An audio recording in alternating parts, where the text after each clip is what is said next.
l'église avec Maman Lila et Maman... les Barbosa étaient là et frère Boaz aussi était là.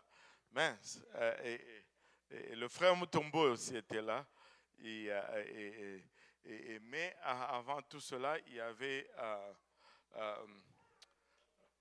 pardon, la sœur Nardine qui était là. Ce sont les accros de l'église.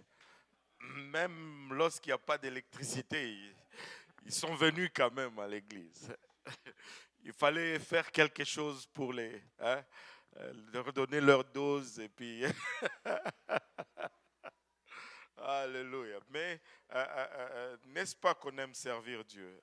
Amen. On aime ça, les choses de Dieu, on aime ça. De toutes les façons, c'est pas pour vous, mais pour moi, j'ai tout hypothéqué.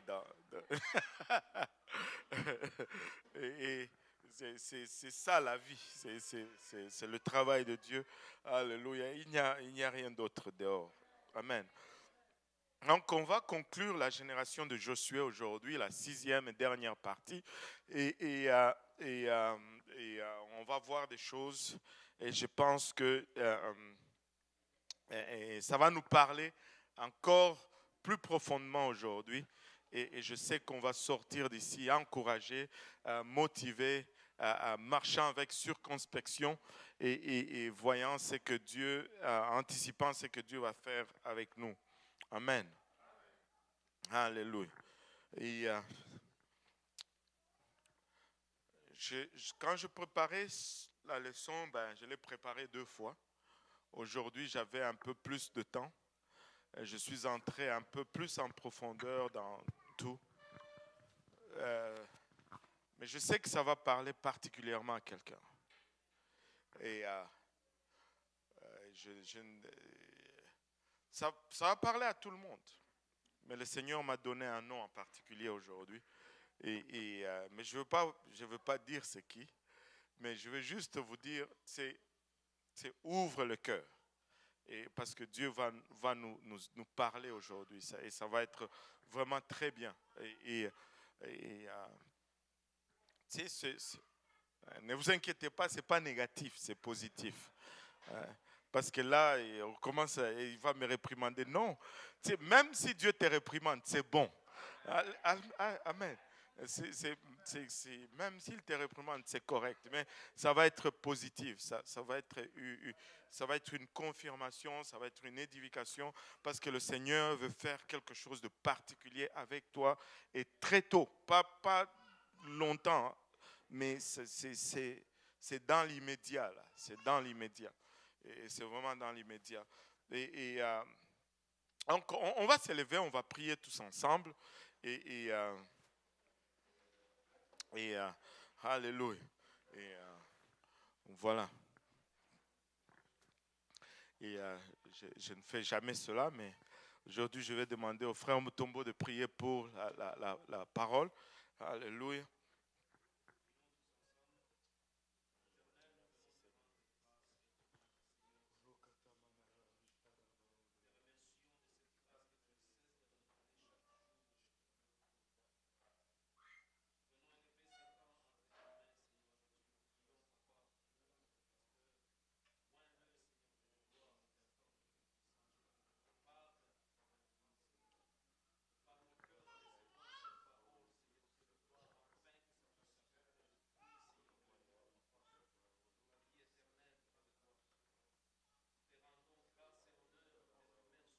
C'est dans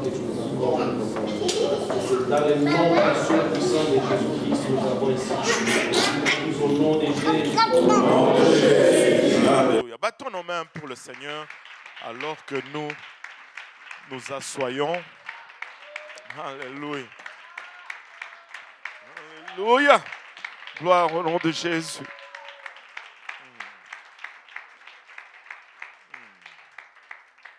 Alléluia. Et vous pouvez vous asseoir et en passant pour lever tout équivoque. La personne que le Seigneur m'a mis à cœur, ce n'est pas le frère Mutombo. Ce n'est pas parce que je l'ai demandé de prier que vous allez dire non, ça doit être lui. Non, non, non, c'est juste ce qui m'est venu à l'esprit. Amen. Alléluia. Donc, arrêtez. Ne faites pas de liens où il n'y a pas de lien. Amen. Alléluia. Bon, dans le livre de Josué, Israël s'est trouvé, comme on l'a dit à chaque leçon, au même endroit. Nous croyons et nous savons comme là où nous nous trouvons aujourd'hui. Donc, ils étaient à la porte ou au seuil d'une nouvelle expérience sur un nouveau niveau dans leur vie et dans leur marche avec Dieu. Et c'était une nouvelle génération et toute une nouvelle génération. Et laissez-moi vous dire, il y a plusieurs nouvelles générations. Nous sommes une nouvelle génération. Mais si tu regardes les jeunes, il y a une nouvelle génération de J-Peniel qui est en train de monter. Et il y a des nouvelles générations un peu partout. Et c'était une nouvelle génération, mais ils avaient les mêmes promesses, cette même ancienne promesse d'entrer et de posséder la terre promise. Josué 1, 2 à 3 nous dit ceci. Le pasteur Jean-Yves va nous lire Josué 1, 2 et verset 3 nous dit ceci. Moïse, mon serviteur, est mort. Maintenant, lève-toi, passe ce Jourdain, toi et tout ce peuple, pour entrer dans le pays que je donne aux enfants d'Israël. Tout lieu que foulera la plante de votre pied, je vous le donne comme je l'ai dit à Moïse. Tout lieu que foulera la plante de votre pied, je vous le donne comme je l'ai dit à Moïse. Et nous prenons souvent ces versets littéralement et en quelque part, elle va s'accomplir littéralement parce que si on veut se battre pour un lieu, il faut qu'on y mette le pied. Amen. Mais le sens de vraiment fouler ici, dans ce verset, c'est le mot darak. Ce n'est pas juste marcher en promenade, mais c'est plutôt à prendre les armes et combattre. Dieu est en train de dire que tout le lieu pour lequel vous allez combattre, il va vous le donner. Tout lieu pour lequel nous allons combattre, Dieu va nous le donner. En d'autres termes, si nous nous battons pour, Dieu va nous l'accorder. Et la seule façon de perdre, c'est d'arrêter de se battre. Si nous arrêtons de nous battre, là nous allons perdre. Mais si nous demeurons dans le combat, l'issue du combat est déjà prédéterminée. Avec Dieu, nous allons sortir victorieux, nous allons sortir vainqueurs. Et des fois, l'ennemi essaye toujours de nous avoir à l'usure. C'est pourquoi il va revenir encore, espérant qu'il va te pousser à cette place où tu vas abandonner. Mais si tu tiens, et tu vas aller toujours de victoire en victoire, en victoire, en victoire, parce que Dieu dit que tout ce que tu vas combattre pour, tout ce que tu vas lutter, Dieu va te donner la victoire. Alléluia. Nous devons lutter. Et nous devons lutter, nous devons combattre. Alléluia. Les promesses de Dieu ne sont pas une promesse de Dieu, c'est l'expression de la volonté de Dieu pour toi. Mais il faut que tu te battes pour que cette volonté s'accomplisse. Amen. Et très souvent, nous ignorons cet aspect des choses. Mais Dieu ne va jamais enlever le combat. Mais c'est bon qu'il n'enlève pas le combat. Parce que s'il enlève le combat, notre nature va nous détruire. Notre nature va nous détruire. Josué chapitre 3, versets 3 à 5. Et donnèrent cet ordre au peuple. Lorsque vous verrez l'arche de l'alliance de l'Éternel, votre Dieu, portée par les sacrificateurs, les Lévites, vous partirez du lieu où vous êtes, et vous vous mettrez en marche après elle. Mais il y aura entre vous et elle une distance d'environ 2000 coudées. N'en approchez pas. Elle vous montrera le chemin que vous devez suivre, car vous n'êtes point encore passé par ce chemin. Josué dit au peuple, sanctifiez-vous, car demain l'Éternel fera des prodiges au milieu de vous. Waouh! Et j'aime ce passage parce qu'il nous donne beaucoup d'indications, même sur certaines choses que nous, des fois, prenons pour acquis. Parce qu'il dit, tu sais, vous partirez de ces lieux où vous êtes et vous vous mettrez en marche après l'arche. Suivez l'arche. Ne partez pas avant l'arche, mais suivez l'arche.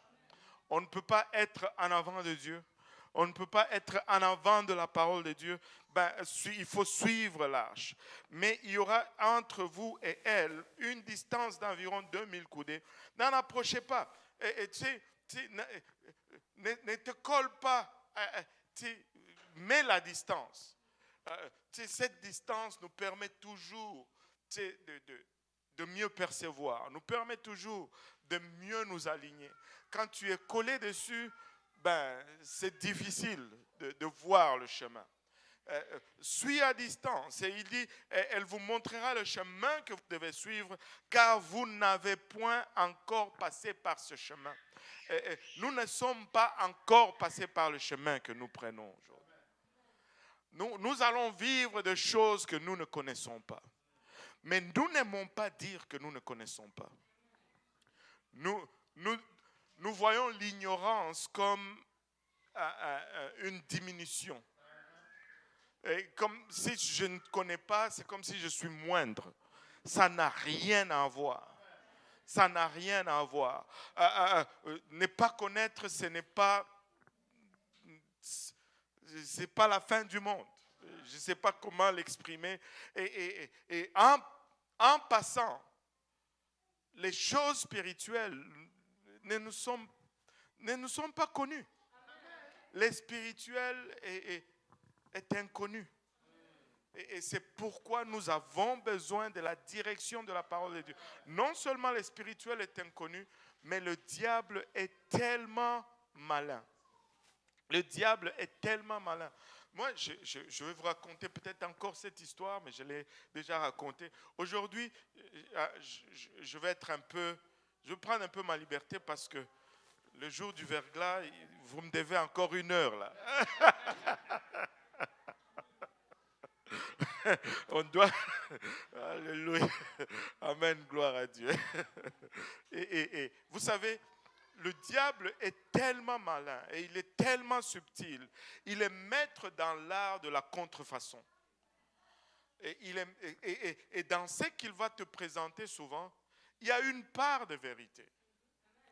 Mais cette portion de vérité ne l'a que pour te faire avaler le reste qui est le mensonge. Et donc, ne t'étonne pas si tu vois juste une partie de vérité là-dedans, mais il faut que tu analyses tout. Mon père était très sensible en ce qui concerne le rêve et les choses comme ça. Dieu lui faisait voir des choses, mais quand tu es sensible, tu es juste sensible. Tu peux être sensible spirituellement, mais c'est juste sensible. Et tu vas être sensible à Dieu, mais tu vas être sensible aussi à l'ennemi parce que tu es juste sensible.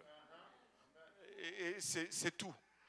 Et maintenant, c'est la parole qui va te permettre à naviguer là-dedans. Mon père était très sensible et il voyait beaucoup de choses. Et certaines choses, c'était de Dieu et c'était clair que c'était de Dieu. Mais d'autres choses, ce n'était pas de Dieu. Mais il fallait le discernement et regarder à la parole pour pouvoir faire la différence. Un jour, mon père, il rêve qu'il allait sur un sentier et qu'il traverse une rivière, un cours d'eau. Et quand il traverse ce cours d'eau, de l'autre côté, c'était beau. C'était un jardin magnifique. Et il rentre là, il était comme « waouh !» Et là, il avance dans le jardin, il voit mon pas mon arrière-grand-père, mon grand-père, ou en fait le petit frère de mon grand-père, qui l'avait pris comme son fils, au fait. Et il le voit là-bas, mais lui, il était déjà décédé. Et quand il le voit, lui, il est surpris de voir mon père là-bas. Il dit, mais toi, qu'est-ce que tu fais ici? Qui t'a dit de me suivre ici? Avec qui tu as laissé les enfants? Allez, il faut que tu retournes pour veiller sur les enfants. Et là, il dit, il faut que tu te caches, parce que si les gens d'ici te voient, tu ne pourras plus retourner. Il l'a caché, et puis il a ramené mon père. Ils sont rentrés jusqu'à ce qu'ils sont arrivés au petit pont, et dès qu'il a traversé le pont, il s'est réveillé. Et l'interprétation, pour mon père, c'était clair. Il est mort, il est allé, il a vu où mon grand-père était, mon grand-oncle, si on peut le dire, était, et la conséquence, tout était beau, donc mon grand-père était au paradis. No way! C'était impossible.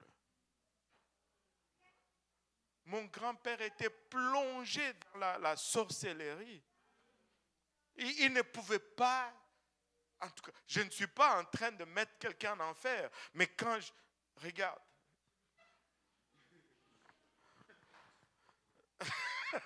là, mon frère regarde, il sourit parce qu'il sait de quoi je parle. C'était des gens qui avaient des pratiques. Si je vous racontais, vous allez commencer à avoir peur de moi.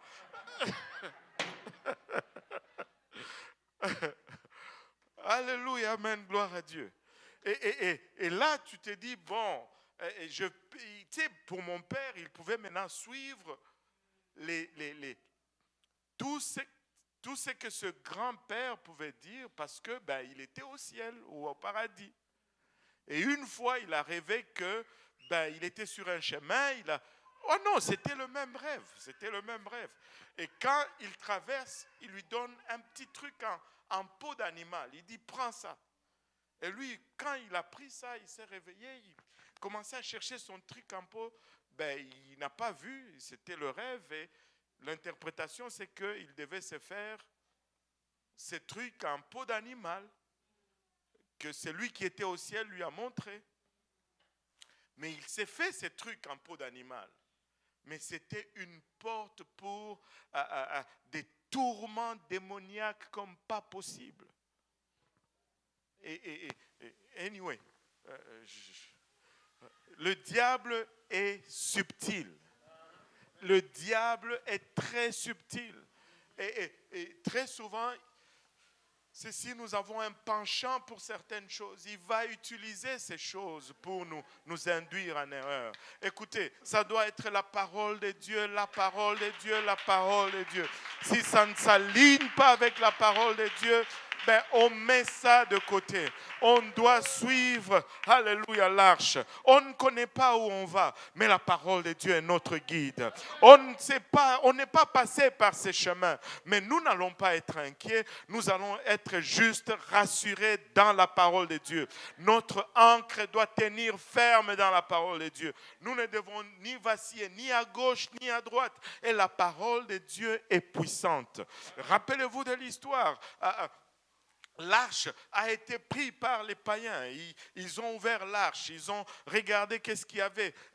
Il y avait là-dedans le vase avec la manne. Et les païens ont regardé cela comme un symbole de provision. Ils l'ont pris. Il y avait là-dedans le bâton d'Aaron qui fleurissait.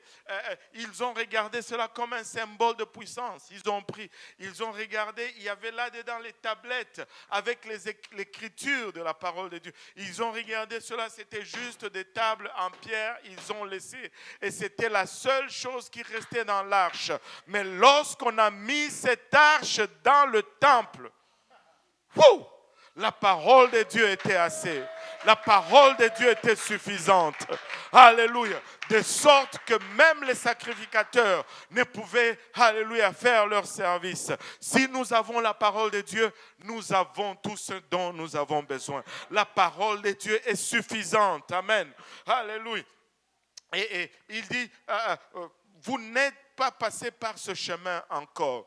Nous allons vivre des choses que nous n'avons jamais vécues auparavant. Nous n'avons jamais vues auparavant. Mais si nous marchons dans la parole, nous allons arriver à destination sans tracas. Maintenant, Israël était dans un moment de transition. C'était un moment de changement. Mais les changements sont toujours nécessaires. Si nous allons devenir ce que Dieu désire que nous devenions, nous devons changer. On ne veut pas changer juste pour changer. Nous devons changer et être conformes à ce que la parole décrit. Allô?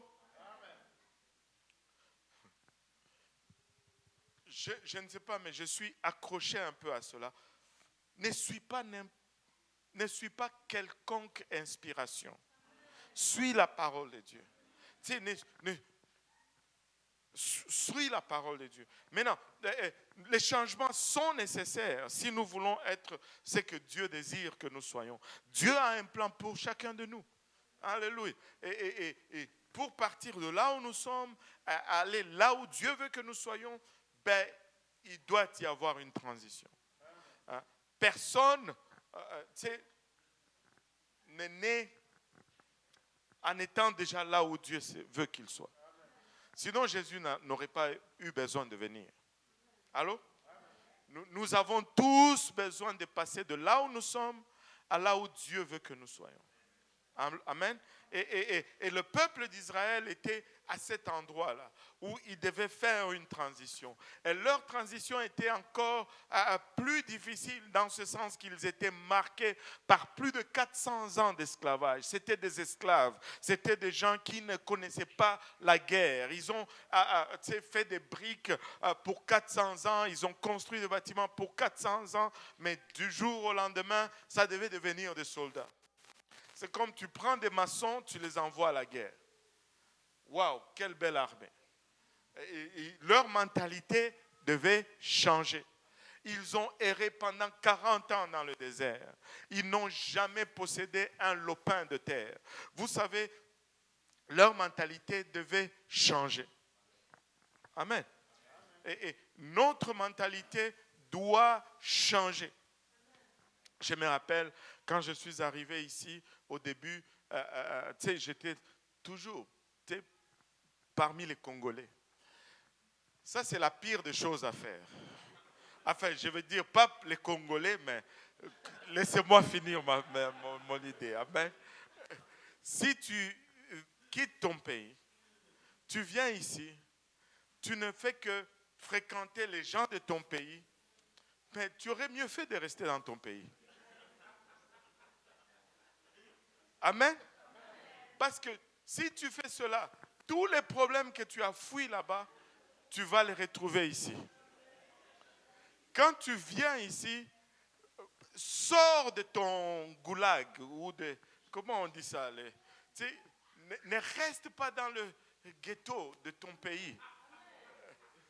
Parce que tu vas reproduire les mêmes, tu vas voir la façon de penser va être la même que de là où tu viens. Les mêmes problèmes que tu avais là, tu vas les avoir ici. Diversifie ton entourage. Aie d'autres personnes, les Ivoiriens, les Camerounais, les Québécois, les Philippins. Et là, tu te développes. Mais si tu restes seulement, tes amis ne sont que les gens de ton pays, mon ami, tu vas voir, notre mentalité doit changer. Amen. Là, en tout cas, pardonnez-moi, aujourd'hui, je pars à gauche, à droite, prenez tout seulement. Alléluia. Tu sais, quand je suis arrivé ici, parmi les Congolais, on avait cette mentalité que tu viens ici, tu es locataire et si tu achètes une maison, c'est tellement long le paiement qu'un jour, tu ne vas pas être capable de payer. On va venir t'arracher ta maison et puis tu vas tout perdre. On ne s'encourageait pas à acheter les maisons. Bon.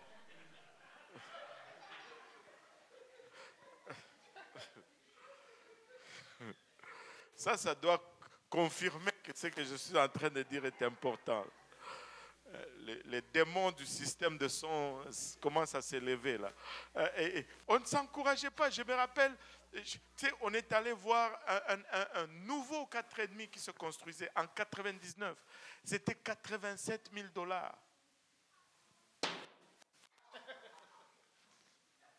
C'était 87 000 $. La dame de la banque, même pas de la banque, elle dit, je vais vous faire qualifier. Moi et ma femme, elle était enceinte de Sifa. Et là, on a regardé ça. Toutes les voix du Congo sonnaient dans notre tête. Ne faites pas cette erreur. C'est trop. Et on a reculé. Mais quand on a commencé à fréquenter les gens d'autres nationalités, on a dit, mais attends, on peut faire autre chose. Alléluia. Notre mentalité doit changer. Notre mentalité doit changer. La mentalité d'Israël devait changer.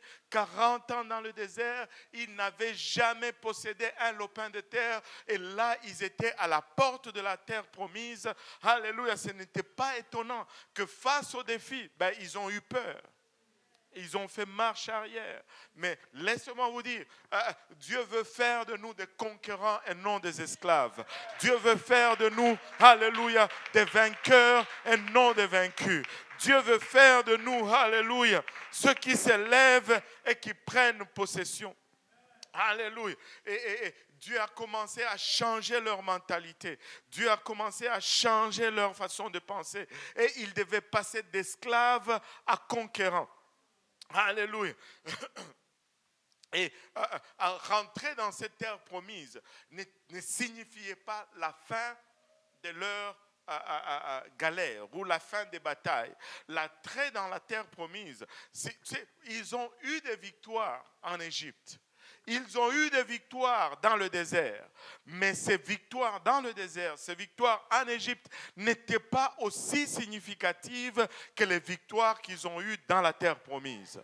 Parce que quand ils ont commencé à voir les victoires dans la terre promise, leur destinée était changée. Leur futur était stable. Ce sont des victoires qui affectaient leur style de vie. Ce sont des victoires qui les transformaient d'esclaves à une nation puissante, des nomades, à une armée puissante et sédentaire, des errants en ayant un territoire. Ce n'était plus les mêmes résultats. Et Dieu nous fait rentrer dans cette ère où nos victoires vont être stratégiques. Nos victoires vont impacter, alléluia, non seulement notre ville, mais nos victoires vont impacter au-delà de nos villes, au-delà de nos familles, au-delà de notre territoire, au-delà de notre sphère d'influence. Alléluia. Et c'est dans cette phase que Dieu veut nous amener et c'est là où il nous amène. Si nous suivons cette transition, si nous changeons notre façon de penser, nous commençons à penser royaume. Israël pensait d'abord survie, mais là il devait commencer à penser royaume. Mais nous devons commencer à penser royaume et non seulement survie. Nous devons commencer à penser royaume et non seulement survie. Tu dis, mais qu'est-ce que tu veux dire par là? Oh, je veux le dire tout haut. Quand tu penses à juste t'enrichir, tu penses survie. Mais quand tu penses aux âmes, tu penses royaume. Royaume. Alléluia. Et tu sais, quand tu regardes l'opportunité, tu dois toujours faire une projection des âmes du royaume. Ne regarde pas juste une opportunité, un gros salaire. Non, non, non. Qu'est-ce qu'il y a là-dedans pour le royaume? Parce que Dieu veut te le donner, mais dans la bonne direction et pour la bonne cause. Amen. Et dans la terre promise, là, il y avait une longue liste d'ennemis qui auraient pu empêcher Israël de se saisir de ces promesses, d'entrer dans la terre promise et de s'établir. Il y avait les Amalécites, les Ammonites, les Amorites, les Cananéens, les Édomites, les Gébalites, les Jébusiens, les Gabaonites, et tous les Hittes, les Moabites, il y en avait plein. Et l'ordre de Dieu pour Israël, concernant tous ces peuples, c'était chasse-les, tous. chasse-les tous.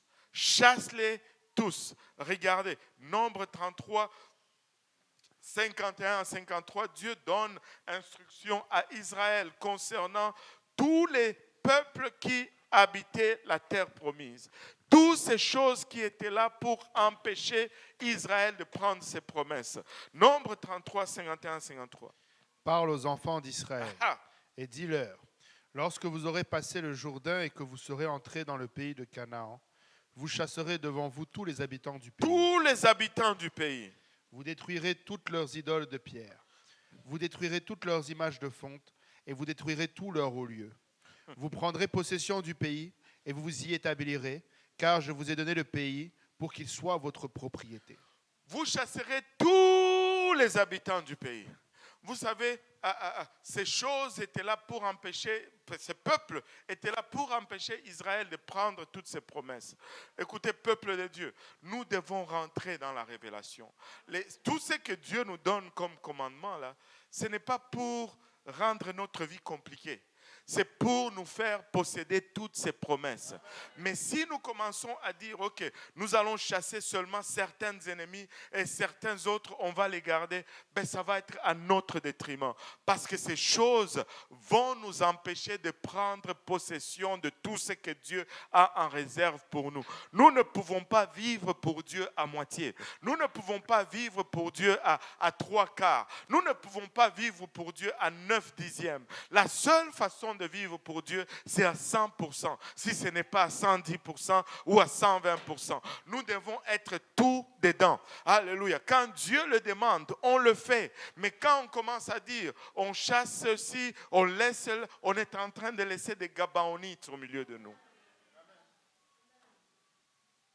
Et ces choses vont être là pour vous enlever ou vous empêcher de prendre toute possession de tout ce que Dieu a en réserve pour vous. Nous devons chasser tout ce qui oppose notre entrée dans la terre promise. S'il y a quelque chose qui vient entre toi et le salut, il faut s'en défaire. Que ça soit matériel, que ça soit relationnel, que ça soit émotionnel, financier, il faut s'en débarrasser.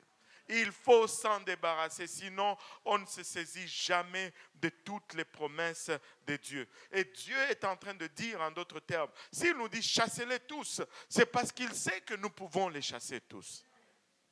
Alors, Dieu, il a dit, tout ce que vous allez vous battre pour, tout lieu que vous allez fouler avec vos pieds, je vous le donne. Il n'y a pas un seul combat que tu ne peux gagner. Aussi bien personnellement que collectivement, tu peux vaincre tout ce que le diable met sur ton chemin. Mais le veux-tu vraiment? Tu sais, des fois, nous regardons certaines choses dans nos vies, nous les regardons comme les Gabaonites. Oh, c'est loin, ça ne va pas nous affecter. Laisse-moi te dire, ce n'est pas si loin que ça. Alléluia, sa vie là, et c'est là pour t'empêcher de prendre, de te saisir des promesses de Dieu. Oh, tu dis, mais ça ne me dérange pas, je ne suis pas lié. Si vraiment ça ne te... Pourquoi est-ce que tu as de la difficulté à t'en défaire? Quelqu'un me disait un jour, Dieu m'a dit, je vois que je dois me débarrasser des bijoux et de ces choses comme ça. Mais il dit, bon, je vais mettre ça dans une boîte, je vais laisser dans la maison. Je dis, mais pour faire quoi? Pour revenir à ça après? Si Dieu dit laisse aller, laisse aller. C'est pour garder et puis revenir après. Je vais juste mettre là et puis... Il y a une raison pourquoi tu veux juste mettre là. Si Dieu t'a parlé, agis. Maintenant, on arrive vers la fin de la conquête. Josué est maintenant âgé d'environ 100 ans et Caleb a 85 ans d'âge. On parle de bonhommes de 100 ans et de 85 ans. Mais ils font encore la guerre. Écoutez, il n'y a plus d'excuses pour nous. Oh, je suis trop âgé pour venir à l'église. Je suis à 100 ans, il allait à l'église. Allô? À 100 ans. Caleb, 85 ans. Il était là dans le combat. Regardez, Josué 13, verset 1. Josué était vieux, avancé en âge. L'Éternel lui dit alors, tu es devenu vieux, tu es avancé en âge, et le pays qui te reste à soumettre est très grand. Waouh, tu es vieux, tu es avancé en âge. Et on ne peut même pas argumenter cela, parce que c'est Dieu lui-même qui lui dit. Si Dieu lui te dit que tu es vieux, c'est parce que tu es vieux. Oh non, pasteur, les âges à ce temps-là, les hommes vieillissaient pas. Non, Dieu dit qu'il est vieux. Alléluia. Donc il est vieux. Il n'y a pas d'argument là-dessus. Et Dieu lui dit, tu es vieux. Et il était vieux. 100 ans, mais il est encore dans le combat. Regarde ton voisin, dis-lui, tu peux encore te battre. Alléluia. Alléluia. Mais il a 100 ans d'âge. Et regardez ce que Dieu fait un peu. Tu sais, vous savez, il y avait la terre promise. Dieu, il veut toujours te donner un peu plus. Hein? Regarde ton voisin, dis-lui, est-ce que tu veux un peu plus? Alléluia. Mais le problème, c'est qu'il faut que tu te battes pour. Mais Dieu veut te donner un peu plus.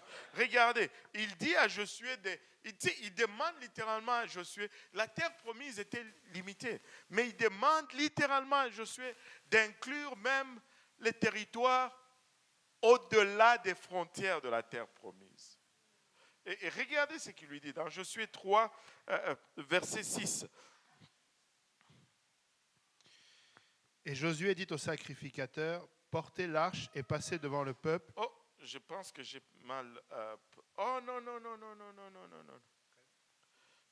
13, 6. Voilà, je pense que tous les habitants de la montagne depuis le Liban.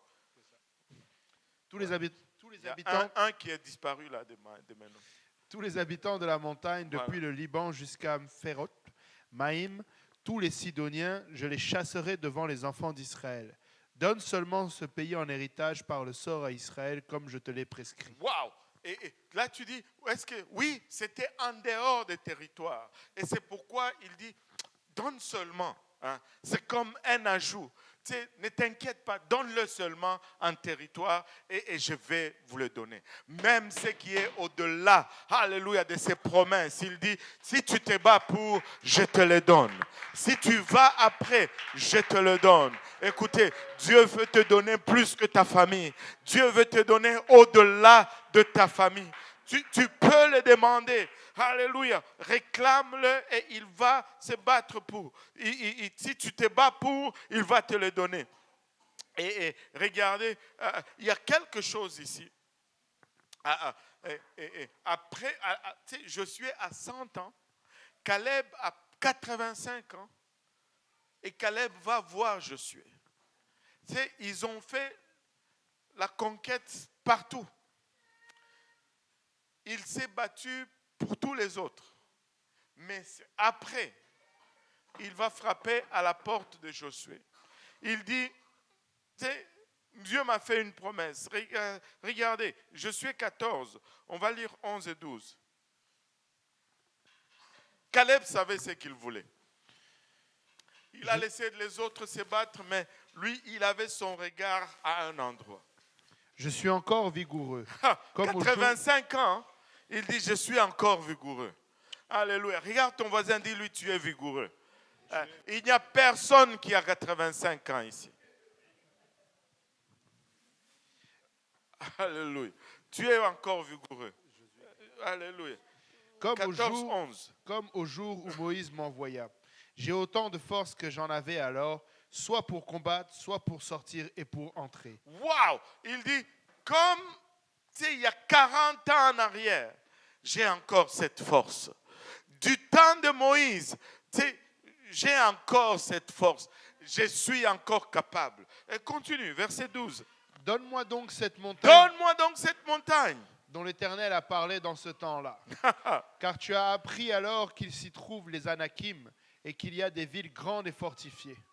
L'Éternel sera peut-être avec moi et je les chasserai comme l'Éternel a dit. Waouh!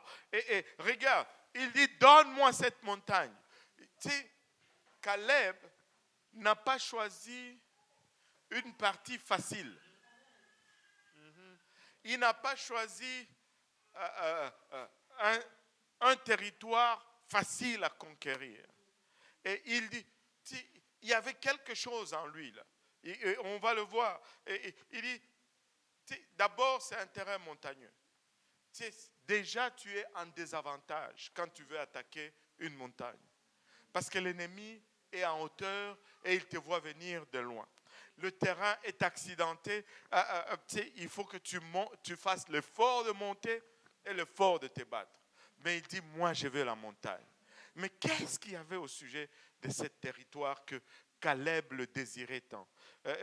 On va souligner deux choses là-dessus. Quand la Bible nous dit qu'il y avait là des Anakim, ce sont les géants, le fils d'Anak. D'où vient Goliath? Mais Caleb le regarde et dit, c'est là que moi je veux. C'est ça que moi je veux. Alléluia. Et c'était des ennemis d'Israël. Ils étaient plus forts. C'était la partie la plus difficile à conquérir de la terre promise. Et à 85 ans, il dit, donne-moi la montagne. Tu sais, ça nous parle fort de l'état d'esprit de Caleb. La première des choses qu'on va dire vraiment de son état d'esprit, c'est qu'il n'avait pas peur. Il n'avait pas peur. Il n'avait pas peur de l'ennemi, peu importe sa grandeur, peu importe où il s'est trouvé. Pourquoi il n'avait pas peur? Parce qu'il avait confiance en son Dieu. Tu peux choisir soit d'avoir peur ou soit d'avoir confiance en Dieu. Mais Caleb a choisi d'avoir confiance en Dieu parce qu'il savait que Dieu allait se battre pour lui. Regardez le verset 13 à 15. Ça va nous révéler un peu pourquoi Caleb voulait cette partie. Josué bénit Caleb, fils de Jephuné, et il lui donna Hébron pour héritage. C'est ainsi que Caleb, fils de Jephuné le Kénésien, a eu jusqu'à ce jour Hébron pour l'héritage, parce qu'il avait pleinement suivi la voie de l'Éternel, le Dieu d'Israël. Hébron s'appelait autrefois Kirjat Arba. Arba avait été l'homme le plus grand parmi les Anakim. Le pays fut dès lors en repos et sans guerre. Et sans guerre. Regardez, il voulait Hébron. Il voulait Hébron. Il voulait Hébron. Mais qu'est-ce qu'il y avait à Hébron pour que Caleb désire Hébron? Premièrement, il y avait des géants. Est-ce qu'ils étaient là juste par coïncidence? Je ne pense pas. Hébron, c'était la région qu'Abraham, dans laquelle Abraham a vécu pendant de nombreuses années. Et ça avait une signification pour Caleb. C'est là où mon ancêtre s'est trouvé. C'est le terrain de mes racines, en fait. Et tu sais, Hébron c'était l'endroit aussi où il y avait la cave de Macpéla, où était la tombe qu'Abraham avait achetée, où se trouvaient Abraham, Sarah et Léa et beaucoup d'autres. Et ça, c'était significatif pour Caleb. Il n'allait jamais laisser l'ennemi posséder ce territoire. Vous savez, c'était son identité, c'était ses racines. Et il n'allait jamais laisser l'ennemi occuper le territoire où Abraham était enterré, où Isaac, Jacob, Sarah, Rebecca et Léa étaient enterrés. C'était son héritage. Et il voulait récupérer son héritage. Il voulait récupérer son héritage. Caleb, il a parcouru des kilomètres à travers le pays de Canaan, mais après avoir aidé tout le monde à conquérir, il est revenu et il dit, moi, c'est Hébron que je veux. Et c'était presque à la fin de la conquête. Il dit, moi c'est Hébron que je veux. Moi c'est là que je veux aller. Et qu'est-ce qu'il y avait? Quoi d'autre motivait Caleb? On a dit premièrement, c'était son héritage. Deuxièmement, Caleb n'a pas accepté une chose. C'est qu'il y a 40 ans auparavant, il était venu avec 10 autres. Et ils sont arrivés et devant ces géants, ses frères ont fait demi-tour. Devant ces géants, ses frères ont baissé pavillon. Devant ces géants, ses frères ont reculé. Ils ont dit, nous sommes à leurs yeux et aux nôtres comme des sauterelles. C'était une place où il a été vaincu avant même de se battre. Et il s'est dit, on doit corriger cela. On doit corriger cela. Je dois retourner, alléluia, et démontrer que mon Dieu est capable. Alléluia, nous sommes venus ici pour la première fois. Nous avons battu en retraite. Mais je dois retourner et corriger cela. Je dois retourner et adresser cela. Je dois retourner, alléluia, et réécrire cela. Le peuple de Dieu ne va pas reculer, alléluia, devant des géants. Alléluia. Et il était là pour réécrire l'histoire. Il était là pour démontrer que, alléluia, nul n'est à la hauteur de l'Éternel. Il dit, je veux, alléluia, la montagne. Je veux les Anakim. On doit corriger quelque chose. Il y a des fois, nous avançons, nous arrivons à des places où nous avons trébuché. Alléluia. Mais ne laissons pas cela dormir comme ça. Alléluia. Et retournons à ces lieux et démontrons à l'ennemi que nous pouvons. 40 ans plus tard, 85 ans d'âge, Caleb voulait encore se battre. Tu sais, certains d'entre nous, oh, pasteur, je suis fatigué de me battre. J'ai envie d'abandonner. Ça, ce n'est pas Caleb.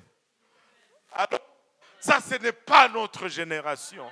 Nous sommes la génération de Josué. Nous n'allons pas nous fatiguer. Nous allons nous battre encore. Nous allons revenir encore à la charge. Nous refusons de dire, nous sommes à 40 ans plus tard. Il dit, je veux encore me battre.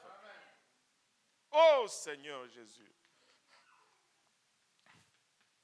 40 ans plus tard, il veut encore se battre. Il a encore la bataille en eux. Oh, que Dieu nous aide. Que nous n'arrivons pas à cette place-là où... Non, je refuse. Je veux encore me battre. Je veux encore avancer. Alléluia. Même si je dois élever ma jambe avec mes mains et la mettre en avant de l'autre, je vais le faire. Alléluia. Si je vais tomber par l'en avant. Mais je ne veux pas tomber par derrière. Je vais avancer. Alléluia. Je veux avancer. Tu veux avancer. Nous voulons nous battre. Alléluia. Nous allons continuer à nous battre. Maintenant, si nous regardons aujourd'hui, il y a ici, surtout dans les pays, dans l'Occident, il y a un changement démographique. Avez-vous remarqué que la moyenne d'âge ici, dans nos pays occidentaux, est plus élevée que la moyenne d'âge en Afrique? Amen. Je ne sais même pas c'est quoi la moyenne d'âge au Canada. 67 ou quelque chose comme ça. En tout cas, je sais que l'espérance de vie est montée jusqu'à 84 ou 84 ans pour les femmes, 81 ans pour les hommes. Je ne sais pas pourquoi les femmes vivent plus longtemps.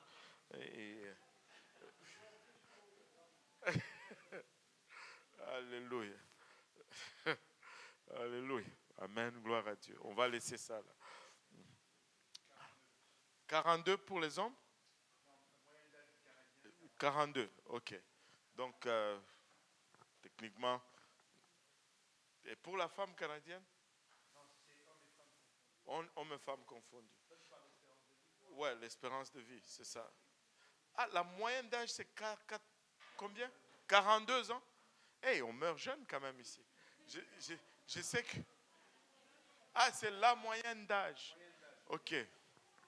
Ah, l'espérance de vie, voilà. Je sais que c'est 81 pour un homme, 84 ou 85 pour une femme. En tout cas, c'est ça que ma mémoire se rappelle.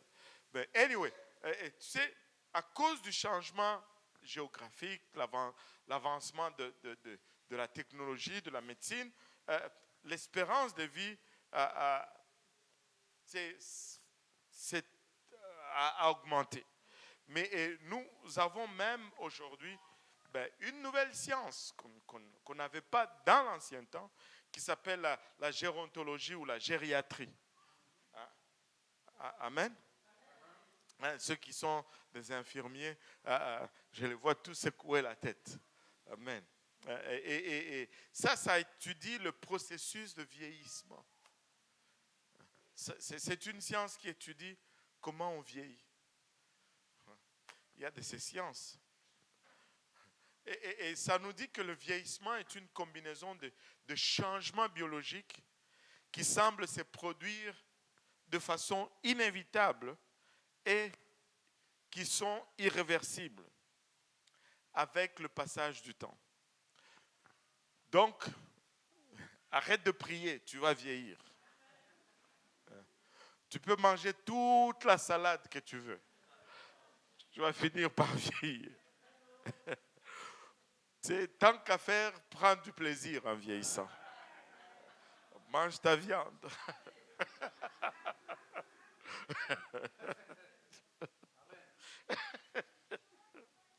C'est inévitable et c'est irréversible et ça aboutit finalement à la mort. Mais, alléluia, mais, nous avons cette habitude, surtout dans cette société, quand les gens vieillissent et qu'ils deviennent improductifs, on les abandonne. Allô? Alléluia. Mais laissez-moi vous dire ceci. Dieu n'abandonne pas son peuple, même lorsqu'il vieillit. Dieu n'abandonne pas son peuple, même lorsqu'il vieillit. Alléluia. Dieu aide son peuple à passer à travers le processus du vieillissement. Regardez, je ne dis pas juste comme ça pour... Ésaïe 46, verset 4. Ésaïe 46, verset 4. En tout cas. Jusqu'à votre vieillesse, je serai le même. Jusqu'à votre vieillesse, je serai le même. Jusqu'à votre vieillesse, je serai le même. Continue. Jusqu'à votre vieillesse, je vous soutiendrai. Je l'ai fait et je veux encore vous porter, vous soutenir et vous sauver. Alléluia. N'est-ce pas rafraîchissant que Dieu n'est pas comme le gouvernement? Alléluia.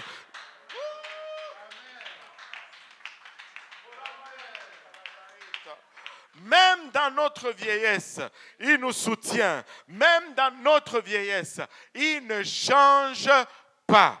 Alléluia. Psaume 37, verset 25, certains d'entre nous connaissent ce passage. Nous l'avons cité, surtout quand nous sommes dans le besoin. Psaume 37, verset 25. J'ai été jeune, j'ai vieilli. J'ai vieilli. Et je n'ai point vu le juste abandonné, ni sa postérité mendiant son pain. Alléluia. Dieu dit que même dans ta vieillesse, il veille sur toi, il ne t'abandonne pas. Alléluia. N'arrive pas à cette place où tu te dis, wow, là, je suis presque inutile à l'église. Dieu a le regard sur toi et il dit qu'il est le même. Alléluia, il est le même. Il ne change pas jusqu'à votre vieillesse. Il va vous soutenir. Notre processus de vieillissement personnel nous change, nous. Ça nous change. Mais le corps de Christ n'est pas un corps humain comme le vôtre. Il reste inchangé par la condition humaine. Même si nous vieillissions, mais l'Église ne vieillit pas. Même si, alléluia, notre perception peut changer. Alléluia. Mais l'Église ne change pas. L'Église ne vieillit pas. Alléluia. Une Église pleine de vieux et une Église pleine de jeunes, c'est une Église et la puissance de Dieu est pareille. Alléluia. Alléluia. 1 Corinthiens 12, 27 nous dit, vous êtes le corps du Christ et vous êtes ses membres, chacun pour sa part. Maintenant, regardons un peu quelques parallèles et tirons une leçon de cette typologie que le Seigneur nous donne ici. Maintenant, nous pouvons tirer des leçons parce que nous sommes affectés par la vieillesse. Et ce qui nous affecte dans le charnel, très souvent, nous avons tendance à les transposer sur le spirituel. Allô? Maintenant, regardez. Le sens humain, l'ouïe, la vue et la force s'affaiblissent avec l'âge. Tu remarques qu'avec l'âge, tu n'es plus capable de soulever certaines choses que tu soulevais avant. Et des fois, on te dit quelque chose, hein? Pardon? Vous dites? C'est parce que...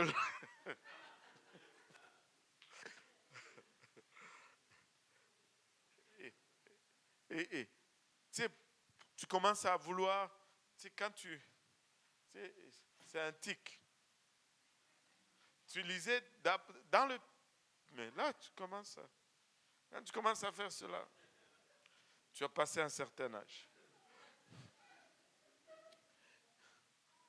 Et dans l'Église, nous pouvons être coupables. Souvent, nous sommes coupables de penser que tout appel du ministère ou de l'esprit est pour quelqu'un d'autre, pas pour nous. Pourquoi? Parce que nous ne voyons pas, nous ne voyons plus avec une vision claire. Et nous n'entendons plus ce que l'Esprit nous dit. À force d'être longtemps dans l'Église, ce processus de vieillissement affecte des fois notre perception. Nous ne voyons plus comme on devait voir. Tu sais, pourquoi est-ce que... Avez-vous remarqué que la plupart des miracles vont arriver aux nouveaux convertis? C'est parce que leur vision est encore claire. Ils n'ont pas encore vieilli. Leur oui perçoit encore. Ils perçoivent encore. Nous sommes victimes du syndrome de la nature, du vieillissement naturel. Et nous transposons cela de façon coupable sur notre perception spirituelle. Dieu veut t'utiliser encore. Dieu veut que tu enseignes encore une étude biblique. Dieu veut que tu évangélises encore quelqu'un. Dieu peut t'appeler, peu importe ton âge, à faire Purpose Institute. Alléluia. Tu sais, le corps qui vieillit est plus susceptible de souffrir de maladies chroniques. Alléluia. Avez-vous remarqué que plus tu vieillis, plus tu deviens fragile? On dirait que tout ce qui passe, tu l'attrapes.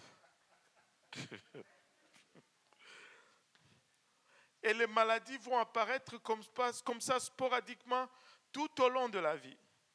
Mais les personnes âgées sont particulièrement susceptibles de souffrir des maladies chroniques et débilitantes. C'est la même chose un peu dans l'Église. Plus longtemps tu es dans l'Église, plus tu commences à être affecté par tout le problème. Tu sais, quand tu es venu à l'église, tout le monde était sain. Parce que ton système immunitaire là, était tout frais. Mais plus tu restes longtemps, plus tu commences à avoir des problèmes là où il n'y en avait pas auparavant. Tu sais, les gens n'ont pas changé. Mais on dirait que quelque part dans leur marche, ils ont perdu leurs ailes d'ange. Parce que quand tu es venu au Seigneur, tout le monde était des anges. Tout le monde était saint. Et là, tu réalises, ouf, ils sont encore dans leur chair. Mais avez-vous remarqué que ça vient toujours avec le temps? Tu sais, tel adore de cette façon, ça commence à te déranger. Et alors qu'au début, tu ne voyais même pas, du temps que c'était l'adoration, alléluia, amen, gloire à Dieu. Et tu sais, avec le temps, tu commences à avoir des chansons préférées. Si le frère Boaz ne chante pas cette chanson, tu n'adores pas. Tu sais, alors qu'au début, peu importe ce qu'on chantait, tu adorais. Tu sais, peu importe, tu sentais cette présence. Mais le vieillissement te rend un peu moins perceptible. Tu as de la difficulté à te remettre de certaines situations. Tu sais, le frère Moria ne t'a pas salué. Oh boy, ça va rester pendant 3 mois avant que tu ne t'en remettes. Oublie le passé. Le corps de Christ ne vieillit pas. Dieu est le même pour nous. Amen. Dieu est le même pour nous. Tu sais, nous sommes coupables de transposer ce qui est naturel sur le spirituel. On voit l'effet de ce vieillissement. Le corps humain finit par perdre sa capacité à engendrer des enfants. Quand on vieillit, on rentre dans la ménopause. Avez-vous remarqué qu'après un certain temps, c'est comme si certains chrétiens entrent aussi dans la ménopause. Ils n'évangélisent plus. Ils ne gagnent plus des âmes. Ils deviennent des reliques dans l'Église, des icônes, les monuments, le pilier de l'Église. Tu sais, le pilier, on ne peut plus le bouger là. Alléluia, amen, gloire à Dieu.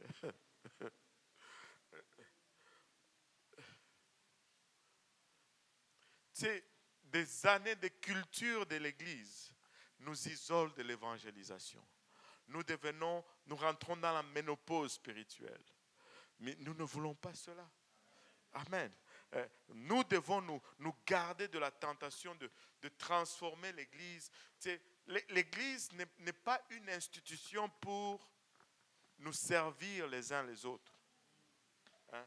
L'Église n'est pas là pour s'occuper de nous. Allô? L'Église, nous sommes là tous ensemble pour gagner les perdus. C'est ça l'objectif. Et une Église qui est tournée vers l'intérieur est une Église qui commence à mourir. Mais une Église qui est tournée vers l'extérieur, c'est une Église qui reste vibrante année après année après année. Et c'est pourquoi nous devons avoir le regard vers l'extérieur et non vers l'intérieur. Amen. Nous ne voulons pas perdre notre capacité d'engendrer. Amen. Nous ne voulons pas entrer dans la ménopause spirituelle. Alléluia. Alléluia. Nous ne voulons pas ignorer ceux qui ne sont pas sauvés. C'est la raison pourquoi Dieu nous a laissés ici. Le corps qui vieillit souffre d'une diminution marquée de la flexibilité. On devient moins flexible. L'autre jour, j'étais allé à l'hôpital. On m'a donné, j'ai trouvé un médecin de famille et je devais aller à la clinique et on devait faire une évaluation de ma santé. Je suis allé une fois, je ne suis plus jamais retourné là-bas. En plus, elle était jeune. Elle me demande, ok, fais ça, touche, essaye de tousser. Je ne savais pas, moi, que je n'étais plus ce que j'étais. Elle m'a touché. Je n'y arrivais pas. Elle était estomaquée. Elle me dit, fais des push-ups. Mais je commençais à avoir des crampes dans l'estomac. Je dis, mais elle était choquée de mon état. Tu perds la flexibilité comme tu avances dans l'âge. Tu sais, l'Église aussi, après un certain temps, les piliers de l'Église, tu sais, ok, ce n'est pas ici, ok, c'est ailleurs. Tu rentres dans l'Église, même pour déplacer le piano de place, ça prend le conseil des anciens.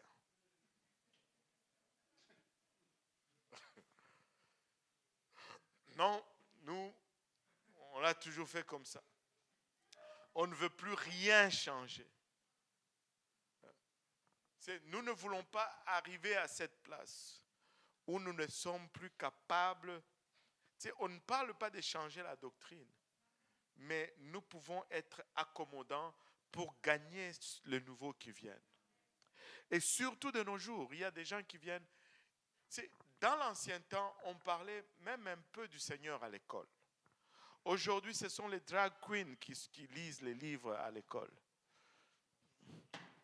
Je ne sais pas comment on appelle les drag queens en français. C'est drag queen, c'est la même chose.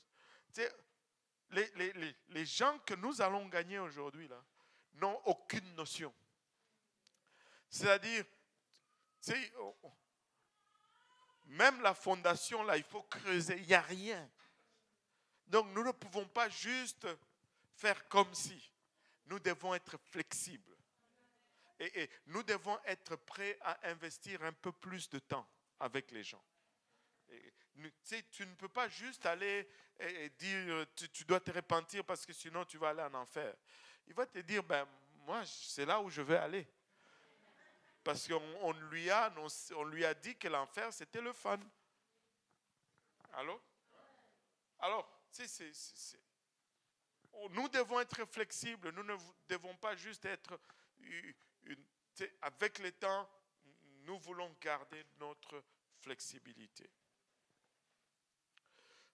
Nous ne voulons pas ralentir à cause de la douleur. Et tu sais, plus tu vieillis, plus tu deviens sensible à la douleur. Et là, tu veux éviter de te faire mal. Laissez-moi vous donner une nouvelle. Si tu vas rendre ministère, tu vas avoir mal. Tu vas avoir mal. Et si tu veux éviter la douleur, tu ne vas pas rendre ministère. Amen. Alléluia. Donc, et dans l'Église, les articulations, ce sont les personnes qui travaillent ensemble. Nous devons être tolérants les uns les autres. Dans le corps humain, plus l'âge passe, plus les articulations ne sont plus ce qu'ils étaient. Et ça s'use. Mais nous devons éviter d'être abrasifs vis-à-vis des autres. De les user jusqu'à ce qu'ils commencent à avoir mal. Et soyons doux. Amen. Alléluia. Le corps humain finit par s'affaiblir et s'adapter à ses limites.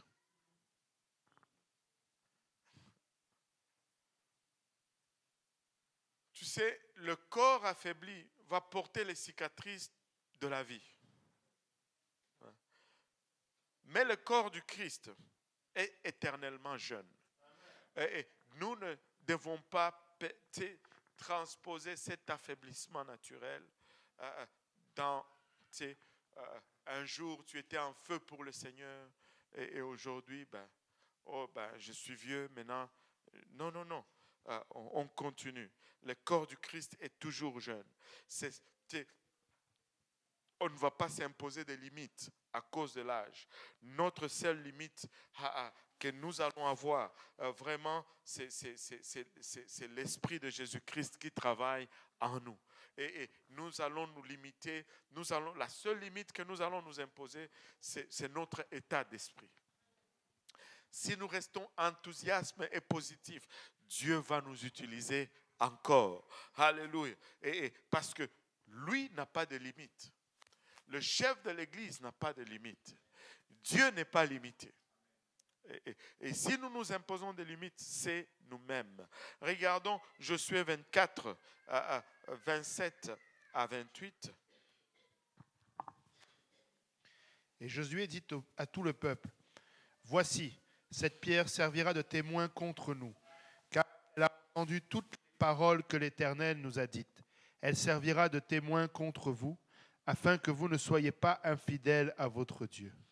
Puis Josué renvoya le peuple, chacun dans son héritage. Wow. Josué dit, cette pierre servira de témoin entre nous, contre vous et contre nous. Il dit, littéralement, ils ont parlé. Il dit, cette pierre va servir de témoin. Elle a entendu tout ce que Dieu nous a dit. Mais si ces murs pouvaient parler, si le mur de cette église pouvait parler, on serait choqué. Ces murs ont entendu tout ce que le Seigneur nous a dit. Tout ce que le Seigneur nous a parlé au sujet de notre avenir, au sujet du réveil, au sujet de ce qu'il veut faire avec nous. Ces murs ont vu des mouvements puissants du Seigneur, de son esprit parmi nous. Ces murs ont vu des délivrances. Ces murs ont vu l'expression de ces lieux ici. Je me rappelle, on était dans une réunion où il y avait une telle puissance de délivrance qu'un jeune homme, tu n'allais pas le soupçonner, il était à terre secoué, il faisait le serpent sur la terre, sur le sol ici, sur ce tapis. Il voulait se dévêtir, pas parce qu'il était drogué, mais juste à cause de la manifestation démoniaque en lui. Et il était comme ça maintenant, à la fin, allongé sur son dos, et son corps tremblait comme ça, vibrait comme ça. Et son corps a commencé à s'élever, ses pieds s'élevaient, jusqu'à ce que son dos ne touchait plus la tête. Le sol, c'était seulement ses omoplates et sa tête qui touchaient le sol. Physiquement impossible. Et tu voyais les frères et sœurs qui priaient, certains ont commencé à Alléluia, Alléluia, Alléluia, Alléluia, au nom de Jésus.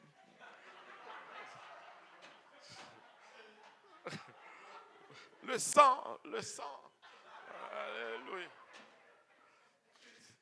Et vous savez quoi? Avant la fin de cette journée, le Seigneur l'a complètement délivré. Il a été baptisé au nom de Jésus. Il a fait des tours en courant dans le sanctuaire. Tu sais, ces murs ont été témoins de tout cela. Ces murs ont été témoins des gens. Tu sais, je me rappelle, le frère Jean-Yves se rappellerait de ce frère. On était à l'appel à l'hôtel. Et tu sais, la puissance de Dieu est tombée. Il est parti du fond de l'église. Il a commencé à courir vers l'avant. Il a tourné vers là où était le patron. Il est rentré en collision avec le patron. Il est tombé. Il s'est relevé. À ce temps-là, heureusement, on avait encore des portes en acier. Ce n'était pas encore les portes en vitre. Il est allé vers la porte en criant. Il a sauté comme ça devant la porte. La porte de l'église, là, dans le sanctuaire. Là, vous me regardez, vous dites, mais c'est quel film? Ce n'était pas un film, c'était le service. Il a sauté dans la porte, il a donné un coup de pied dans la porte. Il est sorti de l'église, il a traversé la rue, il est allé tomber de l'autre côté, là où il y a le parc des chiens. Là. Il était là, allongé. Et là, les gens me regardent. On fait comment? Allez les chercher. Ils l'ont amené. Il avait de l'herbe dans les cheveux. Et on l'a baptisé au nom de Jésus-Christ pour le pardon de ses péchés. Ces murs ont vu ces choses. Ces murs sont témoins. Ces murs sont témoins des gens qui sont venus et qui étaient là. Et dès qu'ils sont rentrés dans l'église de service d'adoration, les démons ont commencé à se manifester. Ces murs sont témoins de ces choses. Ces murs sont témoins de ces choses. Et je peux vous en raconter des choses et des choses et des choses. Ces murs sont témoins. Ces murs ont entendu. Ces murs ont vu. Et ils ont entendu nos prières, nos moments de prière et des pleurs devant Dieu. Ces murs ont entendu combien nous avons crié. Ce vendredi, nous allons venir et nous allons crier encore pour le réveil de cette ville. Et ces murs vont entendre. Alléluia. Laissez-moi vous dire, et Dieu va honorer tous ses engagements parce que ces murs seront nos témoins en ce jour-là. Mais laissez-moi vous dire, il reste encore beaucoup de terrain à conquérir. Quelqu'un doit se lever et dire, donne-moi cette montagne. Il y a peut-être des géants dans ta famille. Mais lève-toi et dis, Seigneur, moi je veux cette montagne. Alléluia. Il y a peut-être des situations qui semblent impossibles. Lève-toi et réclame le Seigneur, donne-moi cette montagne. Parce que Dieu a dit, si tu te bats pour, je te les donne. Si tu te bats pour tes parents, Dieu va te les donner. Si tu te bats pour tes enfants, Dieu va te les donner. Si tu te bats, alléluia, pour ta famille, Dieu va te la donner. Si tu te lèves pour ton école, Dieu va le faire et Dieu est désireux de le faire. Il va le faire. Il va le faire. Il va le faire. Alléluia. On va juste regarder cette dernière illustration. Il y a toujours plus avec Dieu. Amen. Il y a toujours plus avec Dieu. Avec Dieu, ça commence par le soir, ça finit le matin. Il y a un soir et il y a un matin. Si on persévère avec Dieu, on va toujours bien finir. Ça va toujours être plus clair. Amen. Ça va toujours être mieux qu'au départ. Il y a un soir et il y a un matin. Ça va être mieux. Alléluia. Et tu sais, en Espagne, il y a un monument qui est dressé à la mémoire de Christophe Colomb. Et sa caractéristique, c'est qu'il y a un statut d'un lion qui croque. Il y a 3 mots latins qui sont écrits, mais il y a un lion qui croque un de ces 3 mots. Maintenant, ces 3 mots faisaient partie de la devise de l'Espagne pendant des siècles. Mais un des mots a été enlevé. Et c'est le mot qui est symbolisé par le lion qui croque. Et pourquoi ce mot-là a été croqué? C'est parce que lors de son premier voyage, Christophe Colomb, qui naviguait vers, il pensait aller vers l'Inde. Anyway, je vais laisser ça, je n'ai plus le temps. Il naviguait vers l'Inde, et un monde inconnu. Mais avant son voyage, les drapeaux qu'il portait arboraient ces 3 mots qui étaient en fait les devises de l'Espagne. C'était en latin. Et ces mêmes mots étaient inscrits aussi sur le bord gauche des cartes de l'époque. Et il y avait, quand tu regardes sur les timbres de l'Espagne ou tout ce qui est espagnol, ils vont toujours te représenter 2 colonnes qu'ils appellent les colonnes d'Hercule. Si tu vas en Espagne, il y a une grande falaise du côté de l'ouest.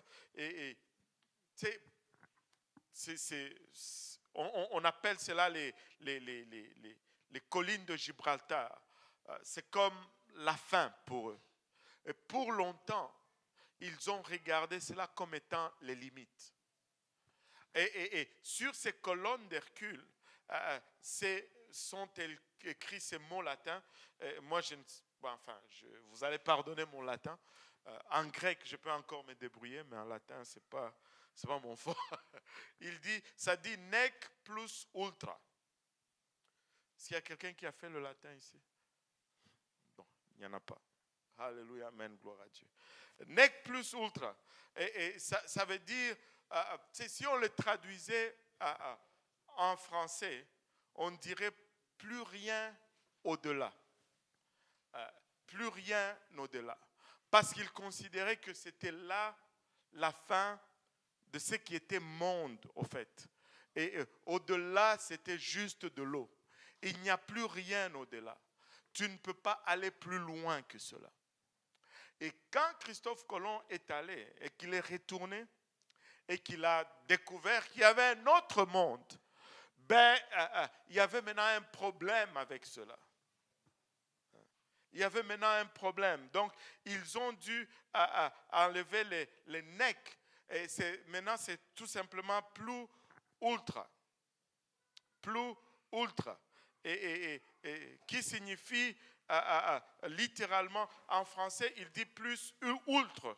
Plus ultra. Je ne sais pas, c'est la première fois que je voyais ce mot français aujourd'hui. Plus ultra. Moi, je le lisais, j'allais traduire ça, en tout cas. On va laisser ça aux francophones, mais si on voulait traduire cela, ça signifie tout simplement il y a plus au-delà. Il y a plus au-delà. Et je pense que ça traduit vraiment ce que Dieu veut nous dire en ce moment. Dieu veut dire à son Église que on ne doit pas être limité. On ne peut pas regarder en disant non, qu'il n'y a plus rien. Il y a plus au-delà. Nous pouvons faire plus. Nous pouvons voir plus. Nous pouvons accomplir plus. Nous pouvons recevoir plus. Nous pouvons agir plus. Plus au-delà. Et avec Dieu, il y aura toujours plus au-delà. Dieu n'a pas fini avec nous, il ne fait que commencer. Il y a d'autres terres à explorer. Il y a, alléluia, d'autres territoires à conquérir. Il y a d'autres églises à planter. Il y a d'autres villes, alléluia, à gagner. Il y a d'autres églises à élever. Il y a d'autres âmes, alléluia, à amener dans la barque. Plus au-delà. Nous n'allons pas, alléluia, nous arrêter. Nous n'allons pas nous contenter. Il y a plus au-delà. Il y a plus au-delà. Nous allons juste enlever le neck ou le rien. Alléluia. Mais nous allons dire qu'il y a plus au-delà. Plus au-delà. Il y a encore davantage à faire. Alléluia. Peuple de Dieu, ne te fatigue pas. Saisis-toi de l'esprit de Caleb. Saisis-toi, de cette atmosphère de la génération de Josué. Il y a plus au-delà. Je veux cette montagne. Quelqu'un doit s'élever et déclarer, je veux cette montagne. Pour certains d'entre nous, c'est leur maison, c'est leur mariage, c'est leur enfant. Alléluia. Pour certains d'entre nous, c'est personnel, comme c'était le cas, alléluia, pour Caleb. Alléluia. C'est là l'héritage de ma famille. Je ne veux pas laisser l'ennemi jouer avec cela. Je sais d'où je viens. Je ne veux pas laisser les géants, alléluia, se tenir là où se trouve l'héritage de ma famille. Je veux aller au-delà. Il y a plus au-delà. Il y a plus au-delà. Il y a plus au-delà. Dieu n'a pas fini avec nous. Alléluia. Quelqu'un doit s'élever. Je sens que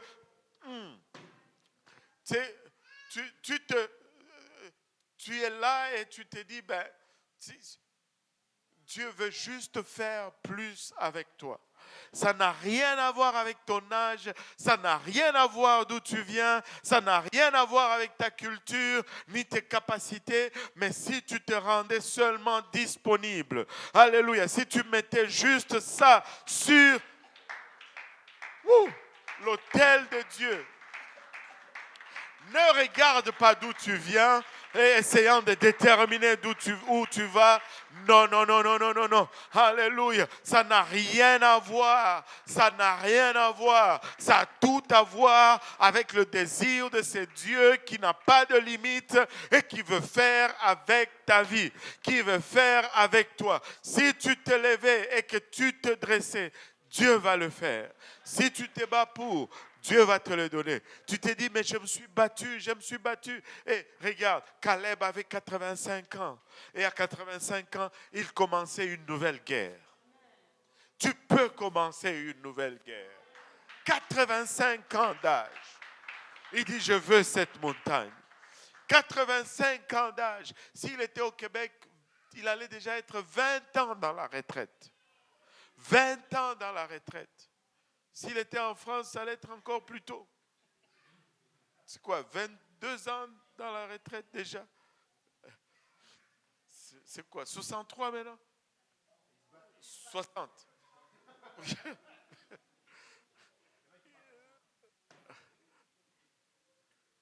Dans la retraite, laissez-moi vous dire, à 85 ans, je veux cette montagne.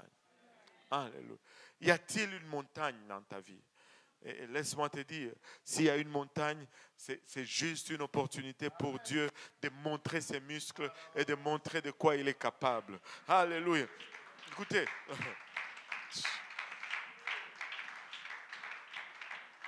Tu dis, oh, je veux voir la puissance, la gloire et la grandeur de Dieu. Si on veut voir une grande gloire, on doit faire face à un grand problème. Allô? Allô? C'est ça, non? Alléluia. Alléluia. Nous voulons voir plus de Dieu. Alléluia. Ça va venir avec plusieurs combats. Mais, alléluia, je veux cette montagne. Je ne sais pas pour vous, mais moi, je veux la montagne. Je ne sais pas pour vous, j'ai des comptes à régler avec ces géants. Je ne sais pas pour vous. Alléluia. Si vous avez des comptes à régler avec les géants, voulez-vous vous lever avec moi?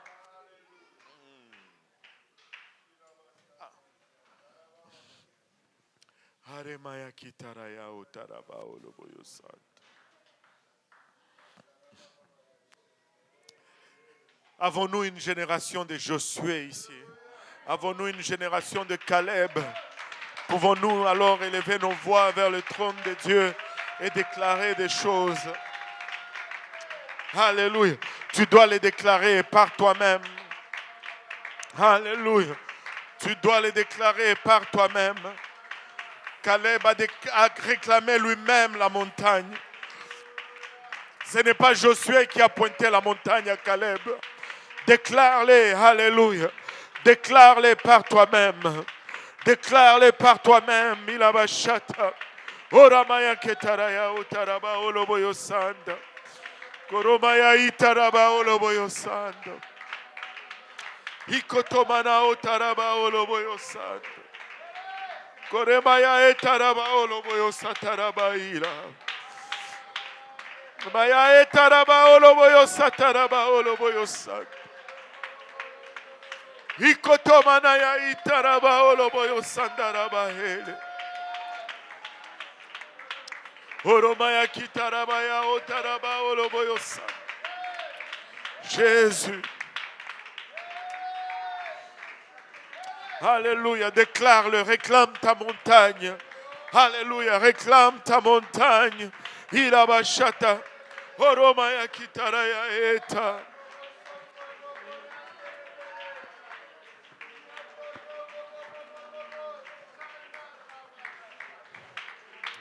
Oremaya kitaraya eta. Orokatamana ya itaraba oloboyosa.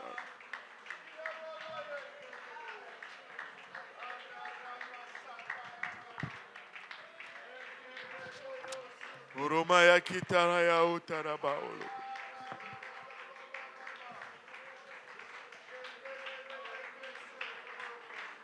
Alléluia. Alléluia, Jésus. Alléluia, Seigneur. Alléluia. Alléluia.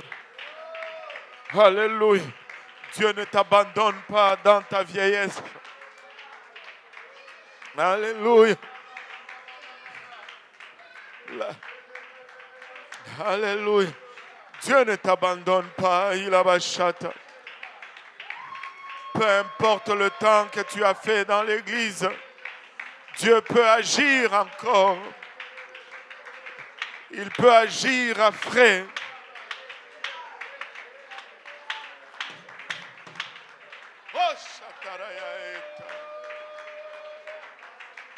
Koromaya itaraba oloboyosa.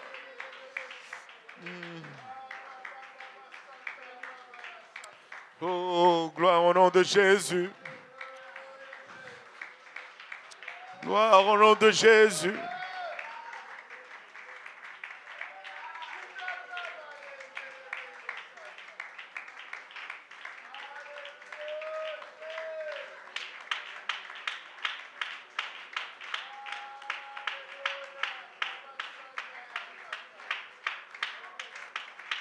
Koromaya kitaraya utaraba oloboyosa. Koromaya ketereya eta. Au nom de Jésus. Nous disons tous au nom de Jésus. Alléluia. Alléluia. Nous allons nous élever comme une vraie génération de Josué. Et laissez-moi vous dire, peuple de Dieu, les victoires que nous allons avoir ici vont être très significatives. Parce que ça ne va pas juste impacter nous ici, ça va impacter partout. Parce que le Québec est stratégique. Le Québec est stratégique. Amen. Alléluia. Gloire au nom de Jésus. Alléluia. Que le Seigneur vous bénisse. Alléluia. Serrez la main de votre voisin. Dites-lui, tu peux encore réclamer ta montagne.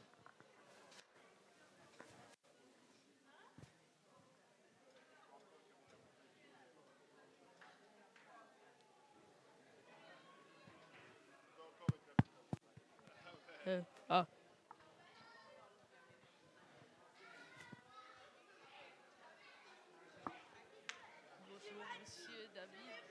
Qu'avez-vous trouvé de ce service? Excellent.